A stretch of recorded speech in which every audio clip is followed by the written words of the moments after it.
Hi there, I'm Andrew Schultz, Community Manager with Rent Prep. I'm also a real estate broker in the state of New York with over 14 years of experience in the property management and rental industries. In today's video, we're going to be gutting a bathroom down to the studs and renovating it. You're going to see a lot of different progress videos over the several days that this project took place.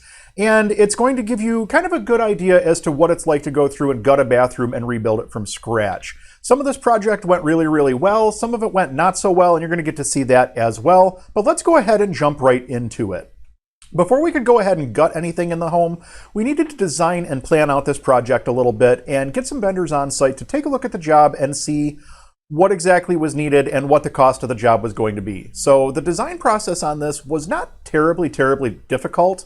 Essentially, we were putting everything back where it was originally. We were just going through and updating the fixtures and the finishes and things of that nature. And we did also update some of the plumbing while we were there. But there wasn't really a need for architectural drawings and engineering permits and all of the stuff that goes along with it, even though we were gutting it down to the studs, simply because we weren't really doing anything to move fixtures around. So we didn't need an architectural drawing because we weren't changing the layout of the house. So the design part of the project was actually pretty straightforward from that perspective. Planning actually wasn't terribly complicated on this project either. We knew that we were going to have a general contractor on site as well as a plumber, and we knew that we needed their two schedules to coincide pretty tightly. We needed to make sure that we coordinated that transition from contractor to plumber and then from plumber back to contractor really well. Their schedules were probably the most complicated thing to coordinate during this whole project. And the reason for that was a tight timeline.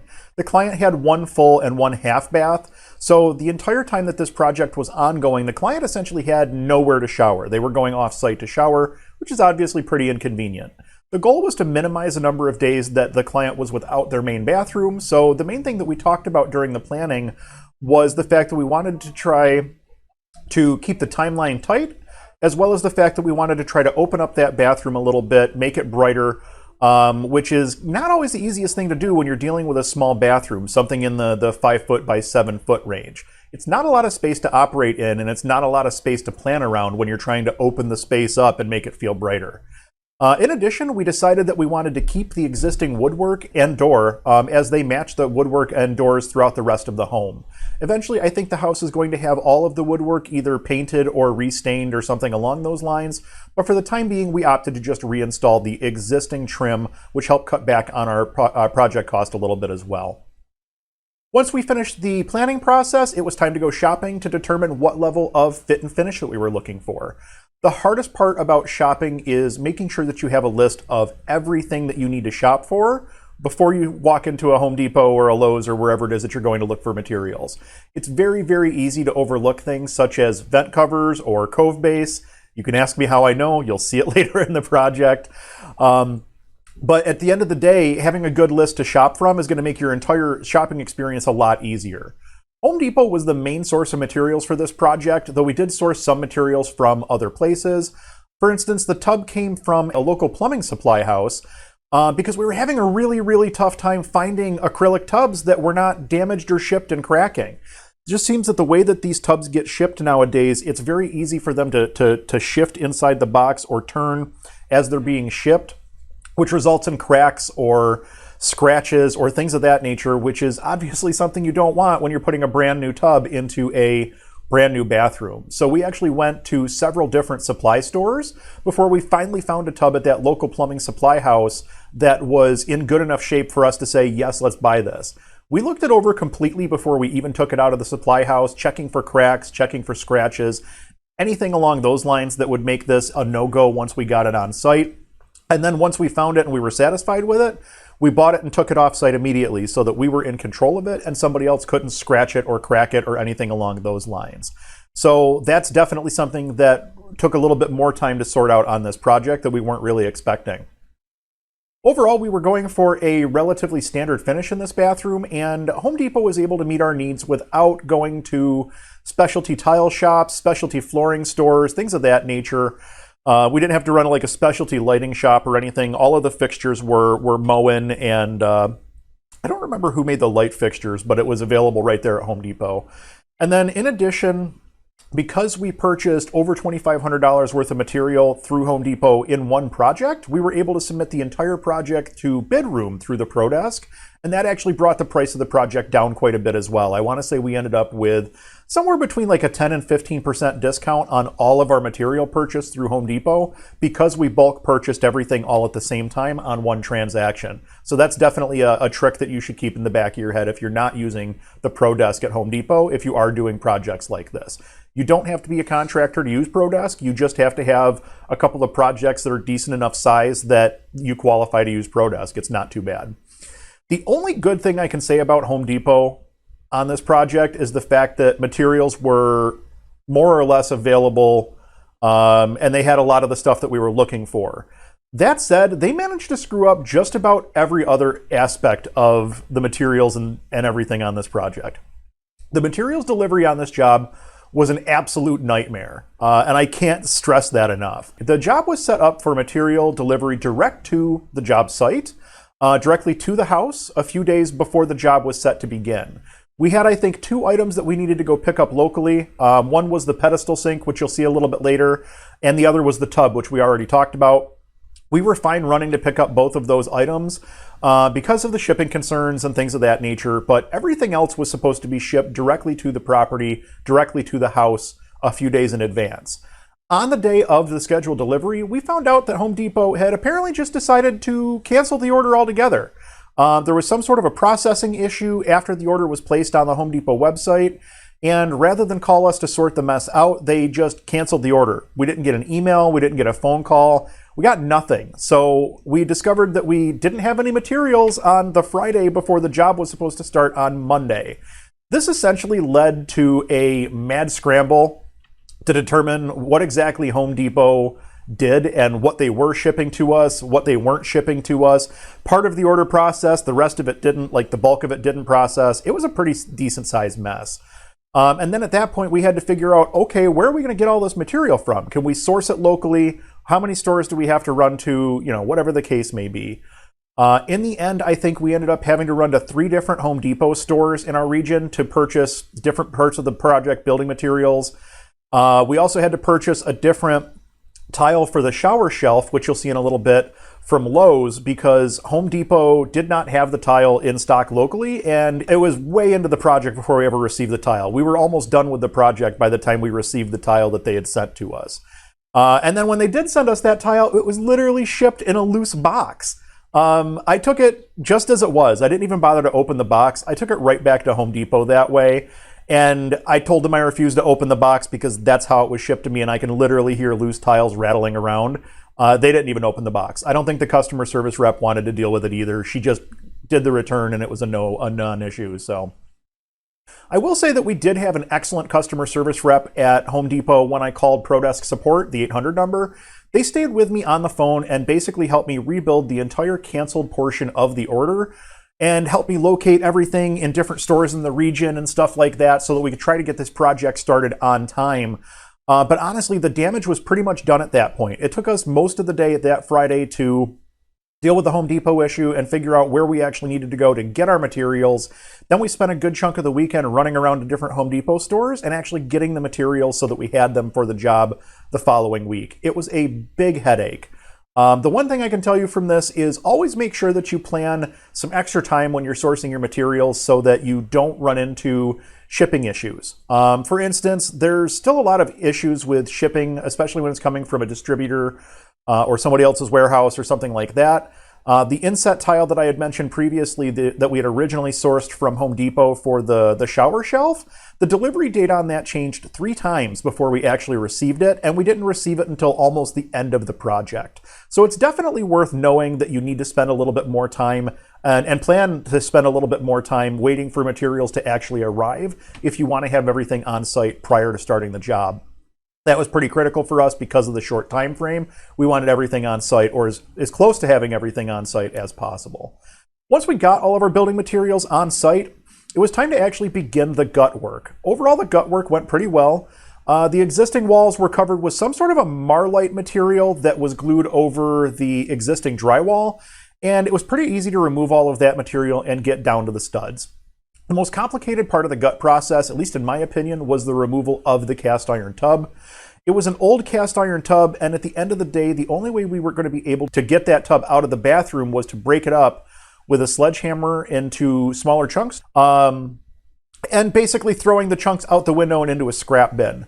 Because the porcelain over top of cast iron tubs has a tendency to splinter and fragment and fly all over the place when you're busting these tubs up, you really need to be careful. The fragments can be razor sharp, and trust me, they are razor sharp. I cut myself a couple of times just doing some basic cleanup.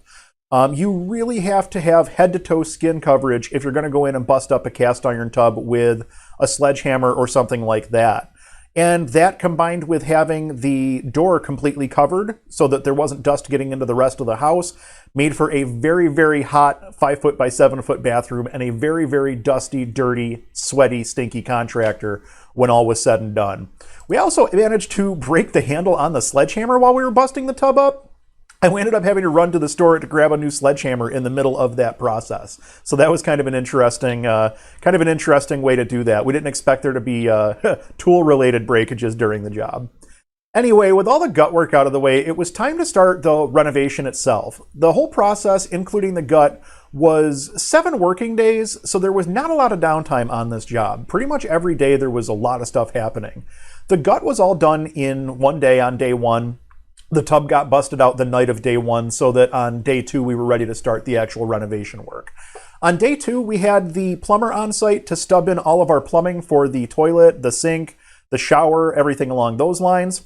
The plumber also set the tub for us, and we had him do that because we wanted him to ensure that there was a nice solid bed of mortar under the tub so there wouldn't be any shifting or movement of the tub basin during use as it kind of heats up as the hot water hits it during a shower or a bath. I stayed in an Airbnb recently where the acrylic tub was not set correctly. It wasn't installed right. You could literally feel movement under your feet as you were in the shower, just trying to clean yourself up. It was very disconcerting and I hated that feeling. Almost felt like I was going to fall over every time I was using that shower. It led to an unstable feeling. And when I talked to my plumber about that, he explained that that's the reason why that they go through and do the big mortar bed underneath the tub is so that you don't wind up with a situation exactly like that. So the Airbnb definitely felt awful, and we wanted to ensure that that would not happen here, and we were able to ensure that. The mortar bed set really well. There's no shifting or movement in that tub basin at all as you use it, whether you're using it as a shower or whether you're using it as a tub. It's nice and tight, and there's no flexing there. On day 3, our general contractor was back on the project and stubbed in our electrical, as well as completed the frame out of the back shower wall so that we would have a shelf in the shower once the tile and everything was complete. The bathroom did not have an exhaust fan originally either, so that was added as part of this project. And we also re-insulated the exterior wall of the property, the window wall of the property, and installed a vapor barrier. That all happened on day 3. On day 4, the wallboard went up and was coated. In the shower area, we used a cement board, and on the walls outside of the shower, we used a moisture-resistant green board. Not really much more to say about that. On day 5, we faced a little bit of a setback. The original planning called for a herringbone-style tile to go on the walls of the shower and a subway-style tile to go into the inset shelf of the shower. And when we were purchasing the herringbone tile, we were very, very sure to make sure that all of our cases of tile were from the same lot, so that they wouldn't have big variations in the coloration on the tile, the individual tiles and things like that. When we were installing the tile, unfortunately, we realized that we absolutely hated it. When we started putting the herringbone tile up on the wall, we realized that it really wasn't going up the way that we wanted, and there was a lot more color variation between the tiles than what we had originally anticipated. Honestly, it just really did not look the way that we wanted it to look, and we made the decision to pull that tile off the wall before it had a chance to set fully so that we could swap it out for a different type of tile. Now, of course, we're already on day 5 of the job at this point, and we're fighting a tight time frame. So we have to go find tile that's in stock somewhere. That was much easier said than done, unfortunately.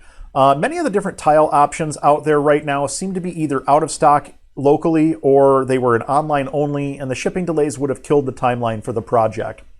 So in the end, we ended up resorting to a 3-inch by 6-inch subway tile. The gray tile inside the inset, so that's on the shelving, and then the white subway tile on the walls was ultimately what we ended up going with. Ultimately, I think that this was the right move. And I think that the project is overall better because of the tile change, but you can let us know down in the comments what your thoughts are. Believe it or not, this is the first time that we've ever actually made a materials change like this right in the middle of a job. Typically, once a decision is made, it's done. We're going to roll forward, but with this one, we took a look at it and we're like, this just doesn't look right, doesn't make sense. Everybody was in agreement that it didn't look right, and that's why we made the decision to pull that tile and replace it with the white subway as opposed to going with the herringbone tile. The subway tile was also significantly cheaper than the herringbone tile, which meant a pretty good savings on the project, actually. By the end of day 5, we were able to get the inset shelf done, as well as some of the bullnose, the white subway bullnose tile around it, so we could start to see what the shower was going to look like. On day 6, we had the shower tile completed. While installing the subway tile, they asked for a soap dish to be installed lower on the tub wall as well. While it would not have been the design choice that I would have made, we were more than happy to oblige. And the funny thing is, Home Depot's website claimed that they had none of the soap dish tile in stock. So we ended up having to go to a specialty tile store locally just for one soap dish. And then a couple days later, I was back at Home Depot to pick something else up and found out that they literally had 22 of them on the shelf. They just didn't show up on the website for whatever reason. So anyway, day 6 also saw the wrap up of the vent fan installation in the ceiling, as well as working on finishing out the walls. And by the end of day 6, we were able to get the first 2 coats of paint on the walls and on the ceiling. On day 7, the walls and ceiling were hit with a second coat of paint, and the medicine cabinet, as well as the towel bars, the toilet paper holder, things of that nature were installed. We also put down new subflooring prior to installing the vinyl plank flooring in the bathroom. We opted for vinyl plank flooring because of the high moisture content in that space. We didn't want any tile on the floor because we already had so much tile in the shower that we thought that having tile on the floor would be a little bit too much. We also didn't want to go with a laminate product because we know that it simply does not hold up in wet conditions. Anytime that there's moisture, it's going to expand and it's going to look like garbage. So vinyl plank it was. It was the perfect solution for this instance where you have a high moisture environment and don't want to go with tile. In addition, we had rubber cove base installed. I wasn't happy with the install on this rubber cove base, and that ended up being redone after this clip was shot. So it does actually meet in the corners the way it's supposed to. And this is why you measure twice and cut once. Everybody does it once in a while. The important thing is that you get in there and fix it. After the general contractor was wrapped up, we had the plumber come back in and finish the shower valve install, as well as set our toilet and the pedestal sink. We opted for a pedestal sink on this project because the vanity would have just left the space feeling too closed. Originally, there was a vanity with the old sink in the bathroom, but we decided to go with a pedestal to kind of open up the floor plan a little bit, and I think that it worked. It feels a lot more open in there now than it did previously with having the vanity taking up a bunch of space. We were able to find a pedestal sink that was nice and wide on the apron, the part that meets back against the wall. The apron was nice and wide against the wall, which left space for a soap dish, for toothbrushes, for a razor if you're shaving in the morning or whatever the case may be. Left a lot of room there, which gave us room to set stuff down. That's honestly a really, really nice touch because you may notice that there used to be a shelf below the medicine cabinet. In the previous clip, there was a shelf below the medicine cabinet, and once the pedestal sink was installed and set, we realized that that shelf was no longer going to work. So having the wide apron on the pedestal sink really helped save us in that instance where we were losing some shelf space that otherwise would have been pretty critical to have. There were a couple of little drywall repairs that needed to be done after that. And then after the video was shot, we put a new cover on the HVAC vent. We had to special order that, believe it or not, because it was an odd size. We couldn't find one locally. So that was something that I think we ordered that on Amazon ultimately. We didn't go to a specialty shop. We just found it on Amazon and ordered it there. And then the shelf that was above the toilet in the old bathroom, that was retained when the bathroom was gutted down. That was actually painted out to white and reinstalled on the wall to give a little bit more storage back in the bathroom. Unfortunately, there's no video of it, but it is there. And then after we wrapped up the project, we were able to return some of the excess materials that went unused back to Home Depot. We always over-purchase material when we're doing a job like this by typically 10 to 15% based on what we figure the job is going to require, so that we know that we have extra on site at the job in the event that something is damaged or you miscut a tile or something along those lines. It's always a good idea to keep some of this stuff when you finish up a project in case you need to swap a tile or a floor plank or something along those lines. But the rest of it, we were able to get it back to the store and return it without too much of a headache. And that was nice because it helped reduce the overall cost on the project. If you do a lot of these projects, it may make sense to hold some of that material somewhere, but honestly, it's a balancing act because we do a fair number of these projects and we literally have storage units and garages full of building materials, little bits here, little bits there, never enough to do anything with, and it just turns into a storage headache. The nice thing is the herringbone tile that we returned was actually fairly expensive. And the switch to 3-inch by 6-inch subway tile resulted in a pretty decent savings of like $500 just on swapping from a more expensive tile to a less expensive tile. In addition, we were able to return that gray subway tile that we'd originally ordered from Home Depot, the stuff I mentioned earlier that the customer service rep took back. Even though it was an online order, they were able to take it back in the store, no questions asked. So even though it arrived late in the project, we were able to take it back, no questions asked. So there you have it, gutting a bathroom and completely rebuilding it in about 7 working days. Everyone loves to critique a construction project, and I'm sure this one will be no different. So what would you have done differently? Drop us a comment down below and let us know what you think overall. Don't forget to like and subscribe. I'm Andrew Schultz with RentPrep.com, and we'll talk to you soon.